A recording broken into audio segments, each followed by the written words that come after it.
Hello friends, कैसे आप सब। Biology by M Nishad YouTube channel पर आप सभी का स्वागत है। आज हम इस वीडियो में डिस्कस करेंगे टीजीटी बायोलॉजी से यूग्लिना के कुछ मोस्ट इम्पॉर्टेंट पॉइंट्स के बारे में और इसके अलावा प्रोटोजोआंस के द्वारा होने वाली कुछ मोस्ट इम्पॉर्टेंट डिजीज़ के बारे में। तो आइए शुरू करते हैं। यूग्लिना ए फाइलम प्रोटोजोआ, फाइलम प्रोटोजोआ, सब फाइलम सार्कोमास्टिकोफोरा और क्लास फाइटोमास्टिकोफोरा से बिलोंग करता है। नेक्स्ट पॉइंट है Euglena is connecting link between plant and animal. Euglena ये प्लांट और एनिमल के बीच की कनेक्टिंग लिंक है, क्योंकि इसमें ग्रीन पिगमेंट क्लोरोफिल पाया जाता है, जिसकी वजह से फोटोसिंथेसिस करता है और ये एनिमल लाइक न्यूट्रिशन करता है। मीन्स होलोजोइक न्यूट्रिशन होता है जो कि एनिमल लाइक होता है, जिसकी वजह से ये दोनों प्रोसेस को परफॉर्म करता है। इसी वजह से ये प्लांट और एनिमल के बीच की कनेक्टिंग लिंक है। नेक्स्ट है बॉडी कवर्ड बाय पेल्किल। इनकी जो बॉडी होती है ये कवर्ड होती है पेल्किल के द्वारा। पेल्किल एक थिन इलास्टिक कवरिंग होती है, जो जितने भी प्रोटोजोआंस होते हैं उनकी बॉडी कवर्ड होती है पेल्किल के द्वारा। नेक्स्ट पॉइंट है a single flagellum arises from blepharoplast. जो यूग्लिना होता है उसमें सिर्फ एक फ्लैजलम पाया जाता है और ये फ्लैजलम ब्लीफेरोप्लास्ट से एराइजेज होता है, मीन्स निकला हुआ होता है। ब्लीफेरोप्लास्ट रिजर्वॉयर के बेस पर स्थित होता है, जहाँ से फ्लैजलम एराइजेज होता है। इसमें एक सिंगल फ्लैजलम होता है और एक शॉर्ट फ्लैजलम भी पाया जाता है जो रिजर्वॉयर में ही रहता है, जबकि जो फ्लैजलम होता है, जो लॉन्ग फ्लैजलम होता है, वो बॉडी से बाहर निकला हुआ रहता है, जो कि इनको लोकोमोशन करने में मदद करता है। मीन्स एक स्थान से दूसरे स्थान पे जाने में मदद करता है। नेक्स्ट पॉइंट है स्टिग्मा को आई स्पॉट भी कहा जाता है। स्टिग्मा आई स्पॉट कहा जाता है और ये फोटो रिसेप्टर होता है, मीन्स सेंसिटिव टू लाइट, आई की तरह एक्ट करता है। जो स्टिग्मा इनका होता है वो आई की तरह एक्ट करता है और ये फोटो रिसेप्टर होता है, मीन्स सेंसिटिव होता है लाइट के प्रति। नेक्स्ट पॉइंट है क्रोमैटोफोर। इनमें जो क्रोमैटोफोर पाया जाता है उनमें chlorophyll, A, B and beta carotene पाया जाता है। जो इनका क्रोमैटोफोर होता है ये डिस्क्वायर शेप्ड होता है, इनके इंटोप्लाज्म में ये फैला हुआ होता है, जिसकी वजह से इनमें chlorophyll, A, B and beta carotene पाया जाता है, जिसकी वजह से एक ग्रीन अपीयर होता है और इनकी मदद से ही ये अपना भोजन फोटोसिंथेसिस प्रक्रिया के द्वारा बनाता है। इसकी वजह से जो न्यूट्रिशन होता है इनमें ऑटोट्रॉपिक टाइप का न्यूट्रिशन होता है। नेक्स्ट पॉइंट है क्लोरोफिल प्रोवाइड ग्रीन कलर। जैसा कि हमने बताया कि क्लोरोफिल जो इनमें पाया जाता है, इनकी वजह से ग्रीन कलर होता है, ग्रीन कलर का दिखाई देता है एंड हेल्प इन फोटोसिंथेसिस। और ये क्लोरोफिल फोटोसिंथेसिस में भी मदद करता है। जो क्लोरोफिल पाया जाता है वो ग्रीन कलर प्रोवाइड करता है और इसके अलावा फोटोसिंथेसिस में भी मदद करता है। नेक्स्ट है न्यूट्रिशन इज होलोजोइक। इनमें जो न्यूट्रिशन होता है यूग्लिना में होलोजोइक टाइप का होता है। होलोजोइक न्यूट्रिशन उसे ऐसे न्यूट्रिशन को कहा जाता है जिनमें पिनोसाइटोसिस प्रक्रिया के द्वारा animal solid semi solid material को डायरेक्ट इनटेक कर लेते हैं, मीन्स डायरेक्ट खा लेते हैं। ऐसे न्यूट्रिशन को होलोजोइक न्यूट्रिशन कहा जाता है। जैसे कि हम लोगों में भी, मीन्स मानव में भी या मैमल्स में भी होलोजोइक न्यूट्रिशन होता है। नेक्स्ट है न्यूट्रिशन इज टू टाइप्स। जो इनमें न्यूट्रिशन होता है मीन्स यूग्लिना में वो दो तरीके का होता है, एक तो ऑटोट्रॉपिक और दूसरा सेप्रोट्रॉपिक। दो तरीके के न्यूट्रिशन होने की वजह से ऐसे न्यूट्रिशन को इंक्लूडिंग दोनों को मिला करके मिक्सोट्रॉपिक न्यूट्रिशन कहा जाता है। ऑटोट्रॉपिक न्यूट्रिशन जो होता है, इनमें क्लोरोफिल की मदद से फोटोसिंथेसिस प्रक्रिया होती है, जिसके द्वारा ये अपना भोजन बनाते हैं। और ये भोजन जो पॉलीसेकेराइड के रूप में फॉर्म होता है, और ये रिजर्व फूड मटेरियल को पैरामाइलॉन या पैरामाइलम के रूप में बॉडी में पैरामाइलम ग्रेन्यूल्स के रूप में स्टोर करते हैं। और सेप्रोट्रॉपिक न्यूट्रिशन जो होता है, ये डेन एंड डीके, जब अनफेवरेबल कंडीशन हो जाती है, मीन्स ऑक्सीजन की कमी हो जाती है, भोजन की कमी हो जाती है, लाइट की कमी हो जाती है, सूखा पड़ जाता है, तब सेप्रोट्रॉपिक न्यूट्रिशन होता है। इनमें मीन्स इनके सराउंडिंग में जो डेड एंड डिकेइंग मैटर होता है, उनसे ही ये जनरल बॉडी सरफेस के जरिए डायरेक्ट फूड मटेरियल को एब्जॉर्ब करना चालू कर देते हैं। ऐसे न्यूट्रिशन को सेप्रोट्रॉपिक न्यूट्रिशन कहा जाता है। तो मीन्स हम कह सकते हैं कि जो न्यूट्रिशन होता है वो यूग्लिना में मिक्सोट्रॉपिक टाइप का होता है, क्योंकि इनमें autotrophic as well as saprotrophic दोनों टाइप का न्यूट्रिशन होता है, जिनकी वजह से ऐसे न्यूट्रिशन को मिक्सोट्रॉपिक न्यूट्रिशन कहा जाता है। नेक्स्ट है ऑस्मो रेगुलेशन एंड एक्सक्रेशन। इनमें जो ऑस्मो रेगुलेशन और एक्सक्रेशन होता है, वन लार्ज कॉन्ट्रैक्टाइल वैक्यूल के द्वारा होता है। एक लार्ज कॉन्ट्रैक्टाइल वैक्यूल पाई जाती है इनके रिजर्वायर के पास, जो कि ढेर सारी एसेसरी कॉन्ट्रैक्टाइल वैक्यूल इनको मदद करती हैं। मींस जो एक्सेस अमाउंट ऑफ वाटर होता है, जो ज़्यादा मात्रा में पानी इनके बॉडी में इंटर कर जाता है, एक्सक्रीटिव जो प्रोडक्ट होता है, वही छोटी छोटी एसेसरी कॉन्ट्रैक्टाइल वैक्यूल ही इनको कलेक्ट करती हैं और लार्ज कॉन्ट्रैक्टाइल वैक्यूल में ला करके डिफ्यूज कर देती हैं। और फिर लार्ज कॉन्ट्रैक्टाइल वैक्यूल जो होता है वो रिजर्वायर में उन एक्सेस अमाउंट ऑफ वाटर और एक्सक्रीटिव प्रोडक्ट को रिलीज कर देती हैं, और जिसकी वजह से साइटोफेरिंक्स और साइटोस्टोम या माउथ के जरिए बॉडी से बाहर चला जाता है। इस तरीके से हम कह सकते हैं कि जो यूग्लिना होता है, उनमें जो ऑस्मो रेगुलेशन होता है और एक्सक्रीशन होता है, वो वन लार्ज कॉन्ट्रैक्टाइल वैक्यूल की मदद से होता है। नेक्स्ट है एक्सक्रीटिव प्रोडक्ट। इनमें जो यूग्लिना में एक्सक्रीटिव प्रोडक्ट होता है, अमोनिया होता है और नाइट्रोजनस बेस्ड होते हैं। मीन्स चीफली हम कह सकते हैं कि जो एक्सक्रीटिव प्रोडक्ट यूग्लिना में होता है वो अमोनिया होता है। नेक्स्ट पॉइंट है रिजर्व फूड। इनमें जो होता है वो पैरामाइलॉन होता है, या पैरामाइलम भी मिल जाता है, पैरामाइलम भी होता है, कहा जाता है पैरामाइलम या पैरामाइलॉन। तो इनमें जो रिजर्व फूड मटेरियल होता है वो पैरामाइलॉन होता है, जो कि एक तरीके का पॉलीसैकेराइड होता है। पॉलीसैकेराइड का ही फॉर्म है पैरामाइलम, और ये पैरामाइलॉन ग्रेन्यूल्स में स्टोर होता है। पैरामाइलॉन ग्रेन्यूल्स में स्टोर होता है इनका रिजर्व फूड मटेरियल। ये मोस्ट इंपॉर्टेंट है एग्जाम, टीजीटी एग्जाम के व्यू से, कि मीन्स इनका जो रिजर्व फूड मटेरियल होता है वो पैरामाइलम होता है, और ये पॉलीसैकेराइड फॉर्म में होता है, और ये पैरामाइलॉन ग्रेन्यूल्स में स्टोर्ड होता है। नेक्स्ट है पैराफ्लैजिलर बॉडी। जो इनमें पैराफ्लैजिलर बॉडी होती है, जो कि रिजर्वायर के बेस पर पाई जाती है, जिसके द्वारा एक सब्सटेंस का सीक्रेशन होता है, और उस सब्सटेंस को लैक्टोफ्लेविन कहते हैं। ये लैक्टोफ्लेविन सेंसिटाइजर के तरह वर्क करता है। पैराफ्लैजिलर जो बॉडी होती है वो लैक्टोफ्लेविन नामक सब्सटेंस का सीक्रेशन करती है, और ये लैक्टोफ्लेविन सेंसिटाइजर की तरह वर्क करता है। नेक्स्ट है फ्लैजिलम इज स्टिकोनिमेटिक। जो यूग्लिना में फ्लैजिलम होता है वो स्टिकोनिमेटिक टाइप का होता है।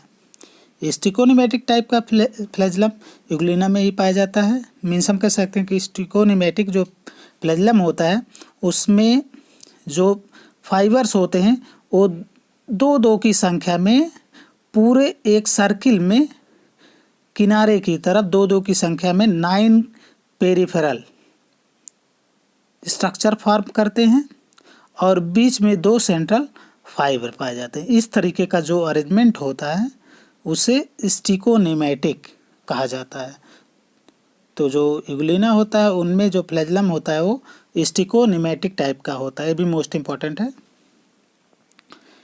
नेक्स्ट है लोकोमोशन। यूग्लिना में जो लोकोमोशन होता है वो दो तरीके से होता है, एक तो होता है फ्लैजलर मूवमेंट और दूसरा होता है यूग्लिनाइड मूवमेंट। लोकोमोशन फ्लैजला की मदद से होता है, जिनमें फ्लैजलम के बेस से वाइब्रेशन स्टार्ट होता है और टिप तक जाता है, जिसकी वजह से फ्लैजलम जो यूग्लिना होता है वो ऑब्लिक शेप का हो जाता है और फिर उसके बाद फिर धीरे धीरे अपने मेन पोजीशन में आता है। तो इस तरीके की जो मूवमेंट इस तरीके से जो यूग्लिना होता है वो एक स्थान से दूसरे स्थान पर आगे की तरफ बढ़ता है। जैसे हम कह सकते हैं कि अगर यूग्लिना, सपोज दैट ये यूग्लिना है, अगर इनमें मूवमेंट करनी होती है, फ्लैजलम जो होता है यहाँ से बेस से वाइब्रेशन स्टार्ट होती है और उसके बाद एक कुछ ऑब्लिक टाइप का हो जाता है, फिर आगे बढ़ता है, फिर एक कुछ ऑब्लिक टाइप का हो जाता है, फिर जा कर के लास्ट में स्ट्रेट हो जाता है। तो इस तरीके से जो मूवमेंट होती है वो फ्लैजलर मूवमेंट कहलाती है। और दूसरा है यूग्लिनाइड मूवमेंट। यूग्लिनाइड मूवमेंट, इनमें जो फ्लैजलर मूवमेंट होती है वाटर के सरफेस पर होती है, जबकि जो यूग्लिनाइड मूवमेंट होती है ये बॉटम में होती है, मीन्स तालाब में बॉटम में होती है। यूग्लिना की बॉडी स्ट्रेट खड़ी हो जाती है और इंटीरियर बॉडी पार्ट से पेरिस्टाल्टिक वेब स्टार्ट होती है। पेरिस्टाल्टिक वेब में यूग्लिना का जो शेप होता है बीच में कुछ ओवल टाइप का हो जाता है, और उसके बाद धीरे धीरे ये वेब आगे की तरफ बढ़ती है और फिर लास्ट में ये एकदम ओवल हो जाता है। फिर इस पेरिस्टाल्टिक वेब पूरी तरीके से रिलैक्स हो जाती है तो फिर ये अपने मेन पोजीशन में आ जाता है।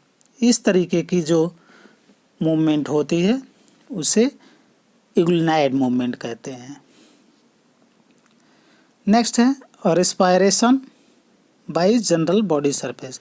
इनमें जो रिस्पायरेशन होता है जनरल बॉडी सरफेस के द्वारा होता है, मीन्स जो डिजॉल्व ऑक्सीजन होती है पानी में वो डायरेक्ट जनरल बॉडी सरफेस के जरिए डिफ्यूज हो जाती है। जो कार्बन डाइऑक्साइड फॉर्म होता है वो direct, means as like that, suppose that euglena है, यूग्लिना में जो O2 होता है वाटर में ऑक्सीजन वो डायरेक्ट डिफ्यूज हो जाता है और जो कार्बन डाइऑक्साइड होती है वो डायरेक्ट सराउंडिंग वाटर में डिफ्यूज हो जाती है। इस तरीके का जो रिस्पायरेशन होता है उसे मीन्स हम कह सकते हैं कि वो जनरल बॉडी सरफेस के द्वारा रिस्पायरेशन होता है इनमें। नेक्स्ट है रिप्रोडक्शन। ये रिप्रोड्यूस होते हैं एसेक्सुअली, मीन्स इनमें जो रिप्रोडक्शन होता है वो एसेक्सुअल रिप्रोडक्शन होता है। एसेक्सुअली ही रिप्रोड्यूस होते हैं दो मेथड के जरिए, एक तो होता है लॉन्गिट्यूडनल बाइनरी फिजन और दूसरा होता है मल्टीपल फिजन या पाल्मेला स्टेज। ये जो लॉन्गिट्यूडनल बाइनरी फिजन होता है जिनमें ये सेम हाउल्स में डिवाइड हो जाते हैं लॉन्गिट्यूडनली, मीन्स एक यूग्लिना जो होता है दो यूग्लिनी डाटा यूग्लिनी में डिवाइड हो जाता है लॉन्गिट्यूडनली, और इस तरीके का जो लॉन्गिट्यूडनल डिवीजन होता है उसे सिमेट्रोजेनिक कहा जाता है, जिसमें यूग्लिना दो बराबर भागों में डिवाइड होकर के दो डाटर यूग्लिनी का फॉर्मेशन करता है। और जबकि मल्टीपल फिजन या पाल्मेला स्टेज जो होता है ये इंसिस्टमेंट की प्रक्रिया के तहत होता है। मीन्स हम कह सकते हैं जो मल्टीपल फिजन होता है या पाल्मेला स्टेज जो होती है वो इंसिस्टमेंट प्रक्रिया के द्वारा होती है, जिनमें यूग्लिना मल्टीपल फिजन जो होता है एक तरीके से इनका प्रोटेक्टिव मेजर्स होता है। जब भोजन की कमी, ऑक्सीजन की कमी या ज़्यादा मात्रा में एक्सेसिव ऑफ हीट ज़्यादा हो जाता है, ड्रॉट हो जाता है, सूखा हो जाता है, तब ये यूग्लिना सिस्ट में कन्वर्ट होना चालू कर देता है। तो इक्टोप्लाज्म में इसके जो म्यूसिफरस बॉडीज़ पाई जाती हैं वो म्यूसिलेजिनस कोटिंग का सीक्रेशन इनके चारों तरफ कर देती हैं और इसका जो फ्लैजलम होता है वो ख़त्म हो जाता है। सबसे पहले इनका जो फ्लैजलम होता है वो फेड ऑफ हो जाता है और म्यूसिफरस बॉडी ढेर सारे म्यूसिलेजिनस कोटिंग का रिलीज कर देती हैं और इसी के अंदर ही ए यूग्लिना दो डाटर यूग्लिना में कन्वर्ट हो जाता है। इस तरीके से प्रक्रिया 1 से 2, 2 से 4, 4 से 8, 8 से 16, 16 से 32 बनती रहती है। और जब फेवरेबल कंडीशन आती है तो ये फिर न्यू एडल्ट में मतलब न्यू यूग्लिन डाटा रेगुलिनी में कन्वर्ट हो जाते हैं। इस तरीके का जो रिप्रोडक्शन होता है उसे मल्टीपल फिजन या इंसिस्टमेंट कहते हैं। और ये पाल्मेला स्टेज भी इसे ही कहा जाता है, जिनके जरिए एक ही इंडिविजुअल के द्वारा ढेर सारे डाटा रेगुलिनी का फॉर्मेशन होता है, उसी को पाल्मेला स्टेज कहा जाता है। और पाल्मेला स्टेज ये एक एल्गी में भी होता है, क्लेमाइडोमोनास में। क्लेमाइडोमोनास में भी पाल्मेला स्टेज का द्वारा रिप्रोडक्शन होता है, जो एक तरीके की प्रोटेक्टिव मेजर्स है। नेक्स्ट पॉइंट है encystment take place under unfavourable condition such as lack of food, oxygen, drought, excessive heat etcetera. जो इंसिस्टमेंट होता है वो अनफेवरेबल कंडीशन में होता है, मीन्स जब भोजन की कमी हो जाती है, ऑक्सीजन की कमी हो जाती है, सूखा पड़ जाता है और टेम्परेचर ज़्यादा हो जाता है, तब इंसिस्टमेंट होता है। अब नेक्स्ट है कुछ प्रोटोजोआंस, इंपॉर्टेंट प्रोटोजोआंस डिजीज। तो इनमें एक डिजीज एक कॉलम हमने शो किया, दूसरा काजल प्रोटोजोआंस और तीसरा सेकेंडरी होस्ट। तो आइए देखते हैं। फर्स्ट डिजीज है अफ्रीकन स्लीपिंग सिकनेस। ये अफ्रीकन स्लीपिंग सिकनेस जो होती है ये ट्रिपेनोसोमा गैम्बियंस के द्वारा होती है। ट्रिपेनोसोमा गैम्बियंस के द्वारा अफ्रीकन स्लीपिंग सिकनेस होती है। और इसकी जो सेकेंडरी होस्ट होती है, जो वेक्टर होती है जिसके द्वारा ट्रांसमिट होता है, वो सीसी फ्लाई होती है। और इस सीसी फ्लाई का जो जूलॉजिकल नेम है ग्लोसियना पल्पेलिस। ग्लोसियना पल्पेलिस। नेक्स्ट डिजीज है चागा डिजीज। चागा डिजीज ये भी ट्रिपेनोसोमा के स्पीसीज क्रूजी के द्वारा होती है। और इसमें जो सेकेंडरी होस्ट या वेक्टर होती है वो बग्स होती है। और इनमें जो बग होती है उसका जूलॉजिकल नेम है ट्राइटोमा स्पीसीज। ट्राइटोमा ये बग का जूलॉजिकल नेम है जिसके द्वारा ये चागा डिजीज स्प्रेड होती है। नेक्स्ट डिजीज है सुर्रा डिजीज। सुर्रा डिजीज ये ट्रिपेनोसोमा इवेंसी के द्वारा होती है। और ये वेक्टर होती है जो ट्रांसमिट होती है हार्स फ्लाई के द्वारा। हार्स फ्लाई के द्वारा ये ट्रांसमिट होती है, ये वेक्टर होता है। और इस हार्स फ्लाई का जूलॉजिकल नेम है टैबेनस। टैबेनस। और नेक्स्ट है कालाजार, जिसे ब्लैक फीवर या दमदम फीवर भी कहा जाता है। ये लिस्मानिया डोनोवानी के द्वारा होता है और इसको स्प्रेड करती है, ट्रांसमिट करती है सैंड फ्लाई। सैंड फ्लाई का जूलॉजिकल नेम है फ्लीबोटाइमस। फ्लीबोटाइमस। इसके द्वारा ये फैलती है कालाजार या स्लीपिंग सिकनेस, कालाजार या ब्लैक फीवर या दमदम फीवर, जो कि लिस्मानिया डोनोवानी के द्वारा होता है। और सैंड फ्लाई या और उसकी स्पीसीज फ्लीबोटाइमस के द्वारा ये ट्रांसमिट होती है। और नेक्स्ट डिजीज है ओरिएंटल सोर। ओरिएंटल सोर ये लिस्मानिया ट्रोपिका के द्वारा स्प्रेड होती है। लिस्मानिया ट्रोपिका के द्वारा होती है। और जबकि इसकी भी वेक्टर होती है सैंड फ्लाई, फ्लीबोटाइमस। मीन्स जो जूलॉजिकल नेम है सैंड फ्लाई का वो फ्लीबोटाइमस है। तो फ्लीबोटाइमस के द्वारा ये ट्रांसमिट होती है ओरिएंटल सोर डिजीज, जो कि लिस्मानिया ट्रोपिका के द्वारा होती है। नेक्स्ट डिजीज है डायरिया।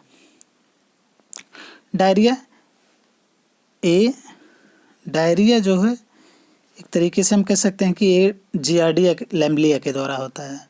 जियार्डिया लैम्बलिया के द्वारा होता है और ये स्प्रेड होती है कंटेनिमेटेड फूड के द्वारा, मीन्स प्रदूषित भोजन और पानी के द्वारा ये जियार्डिया ट्रांसमिट होती है वन पर्सन टू अनदर, जिसकी वजह से डायरिया डिजीज होती है। और नेक्स्ट डिजीज है leucorrhoea. Leucorrhoea a Trichomonas vaginalis के द्वारा होती है और ये सेक्सुअली ट्रांसमिटेड डिजीज है। मीन्स सेक्सुअल जब कपलेशन होता है उस दौरान a one person to another person a transmit होते हैं, ल्यूकोरिया, जो कि ट्रिपैनोसोमा वैजिनैलिस के द्वारा होती है। तो इस तरीके से आज की वीडियो में हमने यूग्लिना से कुछ मोस्ट इम्पॉर्टेंट पॉइंट्स के बारे में और इसके अलावा प्रोटोजोआंस से होने वाली कुछ मोस्ट इम्पॉर्टेंट डिजीज़ के बारे में डिस्कशन किया। अगर डिस्कशन आपको अच्छा लगा तो प्लीज़ वीडियो को लाइक करें, शेयर करें और चैनल को सब्सक्राइब करना ना भूलें। और वीडियो को अंत तक देखने के लिए आप सभी का बहुत बहुत धन्यवाद।